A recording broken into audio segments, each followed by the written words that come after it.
Staff general Anil Chauhan ने एतराफ़ कर ही लिया कि पाकिस्तान ने भारत के 1-2 नहीं बल्कि 7 तैयारे गिराए, लेकिन इस पर शर्मिंदगी के बजाय आर्मी चीफ ने ढिठाई से कहा कि इतने गिरने के बाद भी हम 3 दिन बाद भी हवा में मौजूद थे। इसने चांदमारी बना देनी है पूरी की पूरी यूक्रेन को। अभी आप देख लीजिएगा क्या होगा। तो ये जो चांदमारी बता रहे हैं यूक्रेन को, चांदमारी का मतलब होता है शूटिंग रेंज, फायरिंग रेंज जो ये बता रहे हैं।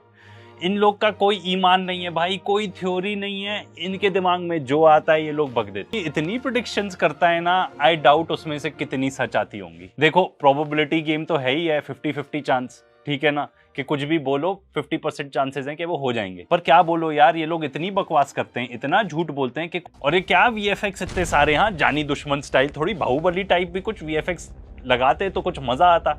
ठीक है, इतने एक तो अपने कार्टून कैरेक्टर भर रखे हैं और ऊपर से ऐसा सा वीएफएक्स एकदम। अगर एयर एक्टिविटी नहीं होती तो किसी भी देश को बहुत नुकसान होगा। सही में पीके श्रीवास्तव सर, आप एयर वाइस मार्शल रहे हैं, आप तो सही इंफॉर्मेशन ही बता रहे होंगे। पर पाक का एयर स्पेस कहाँ बंद हुआ?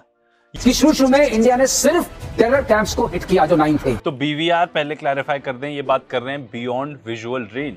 जो पाकिस्तान के पास चाइनीज जेट्स थे वो काफी सुपीरियर निकले इन सब मामले में, ये तो पूरी दुनिया एक्सेप्ट कर चुकी है। हमारे जो सीडीएस हैं अनिल चौहान साहब, वो तक बोल चुके हैं कि हमारे जेट्स गिरे थे। ये तो अब सीक्रेट भी नहीं है भाई। एक फ्रेंच इंटेलिजेंस एजेंसी की भी रिपोर्ट आई थी कि राफेल तक गिरा है। अब क्या बताना चाह रहे हो कि हमारा ऑपरेशन एकदम फ्लॉलेस था? जी हाँ दोस्तों, एक बहुत बड़ी खबर निकलकर सामने आई है कि आखिरकार पाकिस्तान की एक बार फिर से जो जीत है वो कंफर्म हो चुकी है। अमेरिकी सदर डोनाल्ड ट्रंप की तस्दीक के बाद अब फाइनल भारत के जो चीफ ऑफ डिफेंस स्टाफ ने इस बात का एतराफ़ कर लिया है कि भारत के 1 नहीं 2 नहीं बल्कि 7 तैयारे इस ऑपरेशन सिंदूर के दौरान गिरे हैं। पाकिस्तान की जानिब से जो मौक़िफ़ बयान किया जा रहा था, ये उस मौक़िफ़ की जीत हुई है। दूसरी तरफ हमेशा की तरह मुसलसल झूठी खबरें देने वाला भारतीय इंतहा पसंद गोदी मीडिया और इंतहा पसंद गोदी तज्जियाकार, इनमें सैर फरिस्त मेजर गौरव वारियाँ हैं। इनके अपने ही सहाफ़ी इनकी चित्रोल करते हुए नज़र आ रहे हैं। थप्पड़ों की बारिश उनके ऊपर बरसा दी है। अब भारत के अपने ही सहाफ़ी मेजर गौरव वारिया और जेडी बख्शी के झूठ को एक्सपोज करना शुरू कर दिया है। गौरव वारिया का मकरू चेहरा अब भारत की आवाम के सामने आ चुका है। भारतीय सहाफ़ी अब भारतीय आवाम को बताते हुए नज़र आते हैं कि ये किस तरह झूठ के ऊपर रिपोर्टिंग करते हुए नज़र आए और कैसे भारतीय आवाम को गुमराह किया ऑपरेशन सिंदूर के दौरान। ना ही इनका कोई ईमान है और ना ही इनकी कोई थ्योरी है। इनके दिमाग में जो आता है ये बकना शुरू कर देते हैं। गौरव वारिया इतनी प्रेडिक्शन करता है, इसमें से कितनी सच आती हैं कुछ भी बोल दो, 50% चांसेस है कि वो हो जाएगा। फिर ये इतनी बकवास करते हैं, इतना झूठ बोलते हैं कि कुछ मेहनत भी नहीं लगती इनको झूठ बोलने में, क्योंकि ये झूठ ही बोले जा रहे होते हैं। इसको एक बार फिर दो इसकी भाषा में। अब पाकिस्तान के जो फाइटर जेट थे उन्होंने भारत के फाइटर जेट मार गिराए। अब ये पूरी दुनिया एक्सेप्ट कर चुकी है और भारत के सीडीएस हैं अनिल चौहान, इन्होंने ये तक कह दिया है कि हमारे जेट गिरे थे। लेकिन अनिल चौहान ये कहते हुए दिखाई दे रहे हैं कि जो हमारा नुकसान हुआ है उसका हम बदला जरूर लेंगे। कि साहब 50 दिन के बाद मैं देखूंगा, तो 50 में से हर 24 घंटे की गिनती होगी और पुतिन गिनाएगा। इतने ड्रोन, इतनी बैलिस्टिक मिसाइल, इतनी क्रूज मिसाइल, ये पूरी जिसको कहते हैं ना फायरिंग रेंज, इसने चांदमारी बना देनी है पूरी की पूरी यूक्रेन को। अभी आप देख लीजिएगा क्या होगा। तो ये जो चांदमारी बता रहे हैं यूक्रेन को, चांदमारी का मतलब होता है शूटिंग रेंज, फायरिंग रेंज जो ये बता रहे हैं। इन लोग का कोई ईमान नहीं है भाई, कोई थ्योरी नहीं है, इनके दिमाग में जो आता है ये लोग बक देते हैं। इन्हीं का कुछ हफ्ते पहले का क्लिप देख लो क्या कह रहे हैं। जो मैं आपको व्यूअर्स बताने जा रहा हूं, दिखाने जा रहा हूं, वो ऐतिहासिक है।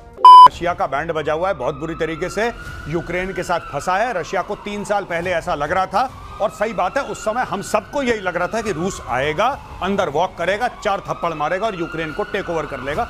ऐसा हो नहीं पाया। पहली चीज, हमें यह भी लग रहा था कि ट्रंप जिस दिन अपना हाथ पीछे खींचेगा यूक्रेन विल कोलैप्स। अभी तक यूक्रेन कोलैप्स नहीं हुआ है। सबसे पहले तो इन्हीं को दे दो यार 4 थप्पड़ मुंह पे।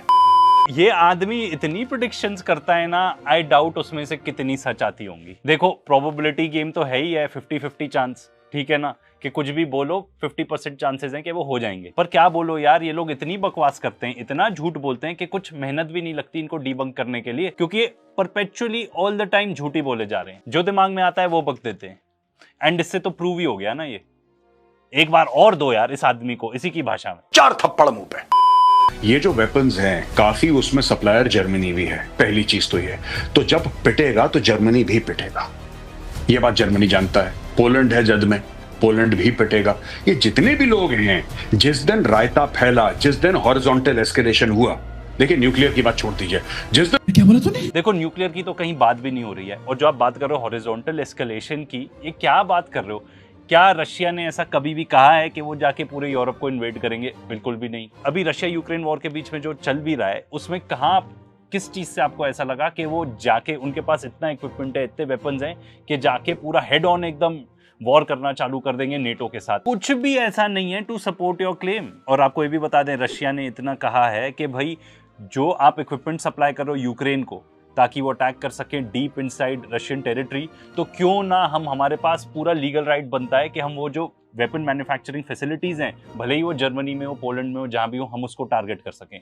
सिर्फ इतनी बात हुई है, आप हॉरिजॉन्टल एस्केलेशन तक पहुंच गए। और ये क्या वीएफएक्स इतने सारे, यहाँ जानी दुश्मन स्टाइल, थोड़ी बाहुबली टाइप भी कुछ वीएफएक्स लगाते तो कुछ मजा आता। ठीक है, इतने एक तो अपने कार्टून कैरेक्टर भर रखे हैं और ऊपर से ऐसा सा वीएफएक्स। जो पूरा इलाका है, जो अभी कैप्टन श्याम सर भी बता रहे थे, यहाँ पे ट्राइब्स हैं ये सब, तो इनका अलकायदा से, इनका इस्लामिक स्टेट से बहुत क्लोज रिलेशन है, और ड्रूज इनसे भिड़ते आए हैं बहुत समय से।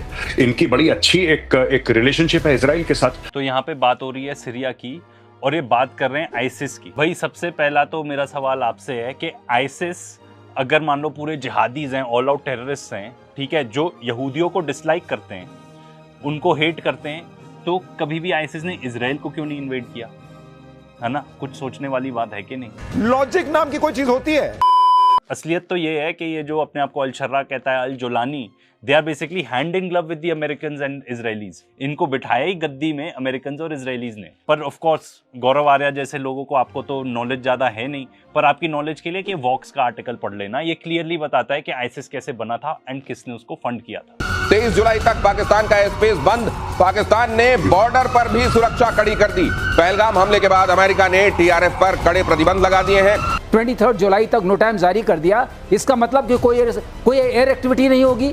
अगर एयर एक्टिविटी नहीं होती तो किसी भी देश को बहुत नुकसान होगा। सही में पीके श्रीवास्तव सर, आप एयर वाइस मार्शल रहे हैं, आप तो सही इंफॉर्मेशन ही बता रहे होंगे। पर पाक का एयर स्पेस कहां बंद हुआ?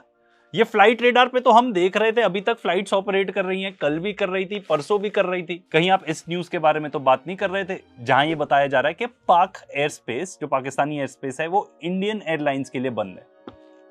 आप लोग के लिए एक सजेशन है, जैसे हम लोग एकदम हर चीज जो बताते हैं एक एविडेंस के साथ बताते हैं ना कि ये पर्टिकुलर न्यूज आर्टिकल, आप भी जो भी बताया करो एक सीरियस न्यूज़पेपर के आर्टिकल के साथ बताया करो, क्योंकि वैसे भी आप लोग जो शो में आके, आपकी कोई रेपुटेशन तो बची नहीं है। आप लोग जितने भी आके ये प्रतिशोध में बोलते हो, कोई आपको विश्वास नहीं करता हो, तो आपकी कार्टूनगिरी देखने के लिए हम भी देखते हैं, बहुत सारे लोग उसी के लिए देखते होंगे। Wow, what a piece of art! क्या फिल्म है ये, तो फ्रेंच सिनेमा है। इस फिल्म को तो ऑस्कर में जाना चाहिए। ऑस्कर क्या होता है? कहाँ है इस फिल्म के डायरेक्टर? मुझे उनके पैर छूने हैं। स्टडी का मैं हवाला देना चाहता हूँ। स्टैनफोर्ड में अभी एक स्टडी हुई थी ऑफ सिंदूर के बाद में, और वहां पर जो उनका जो इंटरनेशनल पीस सेंटर है उसमें हुई थी। तो उन्होंने ये कहा कि इस तरह का बीवीआर वॉरफेयर इंडिया कर सकेगा, भारत कर सकेगा, इसकी संभावना यूएस को नहीं थी।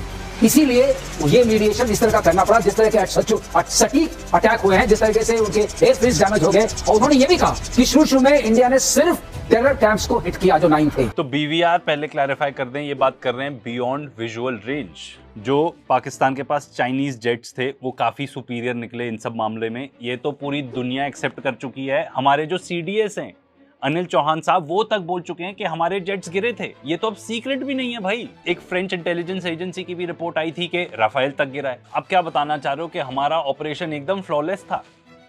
मतलब व्हाट आर यू सेइंग? और साथ ही साथ आपको ये भी बता दें कि जहां तक बात थी कि हाँ टेररिस्ट कैंप्स पे स्ट्राइक किया, हम तो इंडियन है, हम तो बिलीव ही कर रहे हैं, पर क्या पूरी दुनिया बिलीव कर रही है? किसने आके ऐसा स्टेटमेंट दिया है कि हाँ वो टेररिस्ट साइट्स ही थी? और आपको ये भी बता दें, ड्यूरिंग ऑल दिस टाइम जब अपना ऑपरेशन सिंदूर चल रहा था, पाकिस्तान आईएमएफ बेल आउट भी ले गया। तो किसकी डिप्लोमेसी ज्यादा सक्सेसफुल चल रही है, आप ही मुझे बता दो। और आपको ये भी बता दें कि Pakistan will also serve as vice chair of counter terrorism committee of the 15 nation UN body। मतलब ये जो यूनाइटेड नेशन सिक्योरिटी काउंसिल की जो काउंटर टेररिज्म कमेटी है, उसको वाइस चेयर कर रहा है पाकिस्तान। और साथ ही साथ आसिम मुनीर जो अब फील्ड मार्शल बन गए हैं, वो जाके ट्रंप के साथ लंच भी कराते हैं। और हमारी इंडियन मीडिया, आप लोग ही रिपोर्ट कर रहे थे कि वो तो पाकिस्तान छोड़ के ही भाग गए। प्लीज थोड़े फैक्ट्स रिपोर्ट कर दो यार, लोग त्रस्त हो गए हैं। लोगों का ना भेजा ऐसा आउट हो गया आप लोग को सुन सुन के। पढ़े लिखे गवार बनते जा रहे हैं हम इंडियन लोग, और उसमें आप जैसे लोगों का पूरा श्रेय है। Thank you very much. कुछ शर्म है कि उसको भी अपने जर्नलिज्म की तरह कबाड़ी में बेच दिया और जो 20 रुपए मिले उससे बाल कटा लिए। पास कैप्टन शाम, अफगानिस्तान के सामने गिड़गिड़ाया पाकिस्तान। अफगानी गृह मंत्री हक्कानी से मिलने पहुंचा मुनीर का करीबी। मुनीर ने टीटीपी से बचा लो वाली गुहार लगाई। टीटीपी से बचा लो, बलोच विद्रोहियों से बचा लो, इधर भारत कभी भी मार सकता है। पाकिस्तान का कितना ब्राइट फ्यूचर आपको दिखाई दे रहा है। बचा लो, बचा तो भाई इंडियन पब्लिक को लो, हमें बचा लो यार। इस जैसी घटिया रिपोर्टिंग से, ये Mickey mouse type cartoon character से हमें बचा लो प्लीज। बाप रे, अरे दादा रे, नहीं नहीं नहीं नहीं नहीं नहीं नहीं नहीं नहीं नहीं नहीं, अरे नहीं भाई।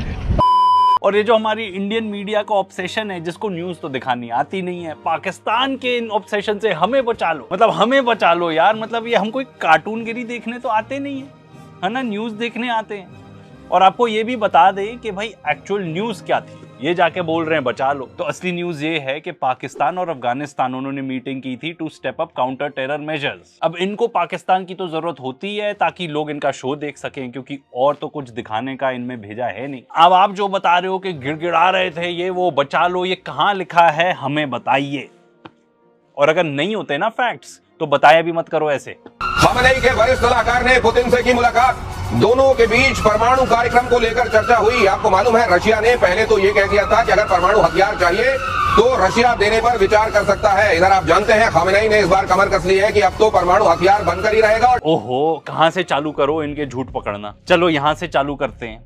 रशिया की तरफ से तो अगर कोई बयान आया है तो उनके जो फॉर्मर रशियन प्रेसिडेंट है उन्होंने बताया कि रशिया विल नॉट सप्लाई, हम नहीं सप्लाई करेंगे न्यूक्स ईरान को। ठीक है, सबसे पहले तो ये चीज। दूसरा, खमेनी ने कब बोला कि वो न्यूक्लियर वेपन्स बनाएंगे? कब बोला? वो तो हमेशा से ईरान का स्टांस एक ही है कि हम न्यूक्लियर प्रोग्राम जो हमारा है वो पीसफुल है, ठीक है ना, for the purpose of generating energy है। ये न्यूज प्रेजेंटर्स है ही नहीं, ये तो पल्लू लेके आ जाएंगे ऐसे और बतियाना है, गॉसिप करनी है। कार्टून लोग हैं यार, इन कार्टून लोग को दे दो यार 4 थप्पड़ मुंह पे। बहुत ऊपर वाले की कृपा है कि ये रशिया यूक्रेन का जो वॉर है ये अभी फैला नहीं इतना, सिर्फ यूक्रेन और रशिया के बीच में, ये बाहर कहीं गया नहीं अभी तक। वरना 3 साल से यूरोप के बीचों बीच, ईस्टर्न यूरोप ही तो है यूक्रेन, इट्स ईस्टर्न यूरोप। तो यूरोप के बीचों बीच, एडिटर दिखा दो इनको कहां है यूक्रेन। यूक्रेन एकदम ईस्टर्न एकदम फार ईस्ट यूरोप है, ये यूरोप के बीचों बीच तो बिल्कुल भी नहीं है।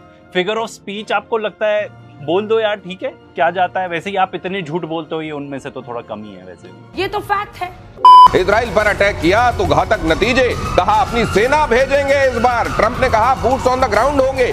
हैं? ट्रंप ने ऐसा बयान दे दिया कि बूट्स ऑन द ग्राउंड? भाई गूगल करो क्विकली। अरे यार, ये भी झूठ निकला। मतलब इनको फैक्ट चेक करना तो इतना मुश्किल भी नहीं है यार। ट्रंप ने कहा था no boots on the ground, no boots, समझे आप? अंग्रेजी में मतलब बूट्स ऑन द ग्राउंड नहीं, नो मतलब नहीं। कहां खा गए ये नो? या मन में आया कि यार आज बस ऐसा कुछ बोल देते हैं न्यूज में, कुछ धमाकेदार, तो बोल दिया। भाई इससे कई ज्यादा धमाकेदार तो जो आपके सायरन और ये सब म्यूजिक चलता है ना, वो है, वो धमाकेदार इनफ है भाई। आपके और झूठ पे झूठ लपेटे हुए एकदम फेक न्यूज, कुछ भी पेल दो, वो नहीं चाहिए भाई। आपको पता है इस तरीके से इंडियन लोग one of the most brain washed लोग हो गए हैं। मेरे ओपिनियन में one of the most brain washed लोग हैं हम। कुछ पता नहीं, कुछ भी नहीं।